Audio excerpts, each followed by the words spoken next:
शिवसेना उद्धव गुट के वरिष्ठ नेता और राज्यसभा सांसद संजय राउत धमकी मामले में नया ट्विस्ट सामने आया है। धमकी मामले में मुंबई पुलिस ने 4 लोगों को गिरफ्तार किया है। गिरफ्तार किए गए 4 लोगों में से एक की पहचान मयूर शिंदे के रूप में हुई है। मयूर शिंदे संजय राउत के छोटे भाई सुनील राउत का करीबी बताया जा रहा है। कहा जा रहा है कि संजय राउत की सुरक्षा बढ़ाई जाए, इसके लिए धमकी वाली साजिशें रची गई थी। आज की हमारी यह वीडियो इसी मुद्दे को लेकर है, लेकिन उससे पहले अगर आप इस चैनल पर नए हैं तो जल्दी से जल्दी हमारे चैनल को सब्सक्राइब करने के साथ ही साथ बेल आइकन को भी क्लिक कर ले, ताकि आपको समय समय पर इसी तरह के अपडेटेड वीडियो मिलते रहे। नमस्कार, मैं पायल शुक्ला, आप सभी का स्वागत है न्यूज टंका हिंदी में। कुछ दिनों पहले संजय राउत के विधायक भाई सुनील राउत को धमकी मिली थी। ऐसा लग रहा है कि अब इस धमकी की वजह से माविया के चाणक्य संजय राउत कई मुश्किलों का सामना करेंगे। पुलिस ने शुरू से ही मामले की गहनता से जांच शुरू कर दी थी। इस मामले में गिरफ्तार हुए आरोपी के अंडरवर्ल्ड से गहरे संबंध है। इस बात की प्रबल संभावना है कि राउत बंधु धमकी के मामले में फंसेंगे। दरअसल कुछ दिनों पहले विधायक सुनील राउत ने मीडिया के साथ एक ऑडियो शेयर किया था। सुनील राउत के मोबाइल पर धमकी भरा फोन आया कि सुबह भोंगा बंद करो नहीं तो गोली मार देंगे। यह उसी कॉल की रिकॉर्डिंग है। धमकी सिर्फ दोनों भाइयों को नहीं आई, बल्कि एक विधायक और एक सांसद को भी आई थी। मामला गंभीर नजर आ रहा था। पुलिस ने इस मामले में जांच शुरू की। जांच की प्रगति मुंबई पुलिस के अनुकूल थी। रिजवान अंसारी और उसके साथी शाहिद अंसारी, जिसके नाम पर सिम कार्ड है, इन्हें गोवंडी से गिरफ्तार किया गया था। इस मामले में पुलिस को पहली कड़ी हाथ लगी है। आगे की जांच आरोपी मुन्ना तक पहुंची, जिसने असल में धमकी दी थी। पूछताछ के दौरान मुन्ना ने खुलासा किया कि उसने धमकी भरा फोन मयूर शिंदे के अनुरोध पर ही किया था। इसके बाद मयूर शिंदे को पुलिस ने गिरफ्तार कर लिया। मयूर शिंदे को गिरफ्तार कर मुलुंड कोर्ट में पेश किया गया, जहां अदालत ने 19 जून तक पुलिस कस्टडी में उसे भेज दिया। बता दें कि मयूर शिंदे कोई आम इंसान नहीं है। इसकी पृष्ठभूमि बहुत ही खतरनाक है। हत्या, रंगदारी जैसे गंभीर अपराध उसके नाम पर है। एक जमाने में भांडुप पर अंडरवर्ल्ड की गहरी पकड़ थी। कुमार पिल्ले, केटी थापा, अशोक जोशी जैसे कई कुख्यात नाम भांडुप से जुड़े हैं। शिंदे पिछले 20 सालों से इसका अभिन्न हिस्सा रहा है। इस गैंगस्टर को राजनीतिक शरण किसने दी, उसे किसने पाला, भांडुप के लोगों ने इसे बहुत करीब से देखा है। वहीं भाजपा विधायक प्रसाद लाड ने राउत पर मुंबई पुलिस से धोखाधड़ी का मामला दर्ज करने की मांग की है, जबकि बीजेपी नेता नितेश राणे ने आरोप लगाया कि ऐसा उप मुख्यमंत्री और गृह मंत्री देवेंद्र फडणवीस की प्रतिष्ठा खराब करने के लिए किया जा रहा है।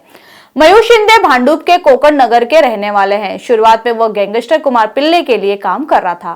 बाद में उसने अपना गिरोह बना लिया। मनसे नेता संदीप देशपांडे पर हमले का आरोपी अशोक खरात कभी उसका बॉस रहा है।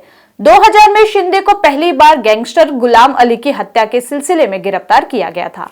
तो वहीं साल 2011 में इसी शिंदे ने अपने साथी के साथ भांडुप में एक मराठी बिल्डर के दफ्तर पर फायरिंग की थी। उस समय उन्हें महाराष्ट्र संगठित अपराध रोकथाम अधिनियम यानी मकोका और महाराष्ट्र खतरनाक गतिविधियों की रोकथाम यानी MPDA के तहत गिरफ्तार किया गया था। 2016 में उसने एक पुलिसकर्मी की पिटाई भी की थी। यह मूल शिवसैनिक से थे। महाविकास आघाड़ी सरकार आने के बाद शिंदे को सत्ता का संरक्षण मिला। उसके ऊपर लगा मकोका हटा दिया गया। 2018 में सुनील राउत द्वारा आयोजित मिसल महोत्सव में शिंदे की मौजूदगी चर्चा का विषय बनी थी। शिंदे नगर सेवक बनना चाहते थे। वह प्रचार के लिए काफी खर्च कर रहे थे। भांडुप और थाने में ही नहीं, बल्कि गांव में भी। चैत्र पूर्णिमा पर चिपलून में उनके गृह नगर दसपति में रामवर दायिनी का भव्य उत्सव होता है। इस उत्सव में हर साल बड़ी संख्या में शिंदे के बैनर और पोस्टर लगाए जाते हैं। कुछ समय पहले वह एनसीपी में शामिल हुआ था। शिंदे को थाने में एनसीपी के एक बड़े नेता का आशीर्वाद मिला है, जिस वजह से वह थाने में नगर सेवक पद का चुनाव लड़ने की तैयारी कर रहा था।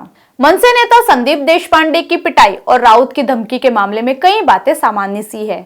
मारपीट मामले में गिरफ्तार गैंगस्टर अशोक खरात भी भांडुप का रहने वाला है, जो शिव सैनिक था। राउत बंधुओं से भी उनके घनिष्ठ संबंध थे। राउत को मिली धमकियों के मामले में गिरफ्तार मयूर शिंदे भी शिव सैनिक थे। बाद में वे एनसीपी में शामिल हो गए थे। उन्हें थाने में एनसीपी के काम के चलते गिरफ्तार भी किया गया था। राजनीतिक नेताओं को आतंकित करने और पैसे ऐंठने के लिए गैंगस्टरों की मदद की जरूरत होती है। ये गैंगस्टर मयूर शिंदे जैसे लोगों की रक्षा करते हैं। हत्या, जबरन वसूली जैसे संगीन अपराध होते हैं और ये लोग राजनीतिक नेताओं के कार्यक्रमों में सेलिब्रिटी की तरह नजर आते हैं।